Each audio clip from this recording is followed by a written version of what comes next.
മരുന്ന് വാങ്ങാൻ പോയ സുഹൃത്തുക്കൾ സഞ്ചരിച്ച കാർ ഓടിക്കൊണ്ടിരിക്കെ തീ പിടിച്ചു. ഡോർ ലോക്കാകും മുൻപ് പുറത്തിറങ്ങിയതിനാൽ മരണത്തിൽ നിന്ന് രക്ഷപ്പെട്ടു. വണ്ടൂർ നടുവത്ത് ബുധനാഴ്ച രാത്രിയാണ് സംഭവം. കാർ യന്ത്രത്തകരാറിനെ തുടർന്ന് നിർത്തിയപ്പോഴേക്കും തീ പടർന്നിരുന്നു. വണ്ടൂർ നടുവത്ത് ഓടിക്കൊണ്ടിരിക്കുന്ന കാർ കത്തിനശിച്ചു. കയറ്റം കയറി വന്ന കാർ യന്ത്രത്തകരാറിനെ തുടർന്ന് റോഡരികിലേക്ക് ഒതുക്കി നിർത്തിയപ്പോഴേക്കും ബോണറ്റിൽ നിന്നും തീ പടർന്നിരുന്നു. ഡോർ അടയും മുമ്പ് യാത്രക്കാർ പുറത്തിറങ്ങിയതിനാൽ വൻ ദുരന്തം ഒഴിവായി. ബുധനാഴ്ച രാത്രിയാണ് സംഭവം. എടവണ്ണപ്പാറ സ്വദേശി കരിയാത്തുംകുഴി സുനിൽകുമാറും സുഹൃത്തും മമ്പാട് വഴി വാണിയമ്പലത്തേക്ക് ഹോമിയോ മരുന്ന് വാങ്ങുന്നതിനായി പോകുന്നതിനിടെയാണ് സംഭവം. ചമ്മരം കയറ്റം കയറുന്നതിനിടെയാണ് കാറിൽ യന്ത്രത്തകരാർ അനുഭവപ്പെട്ടത്. ഉടൻ തന്നെ കാർ റോഡരികിലേക്ക് ഒതുക്കി നിർത്തുകയായിരുന്നു.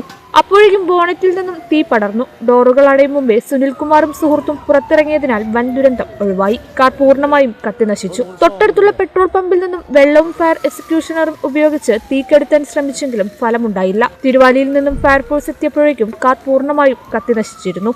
കേരള വിഷൻ, വണ്ടൂർ.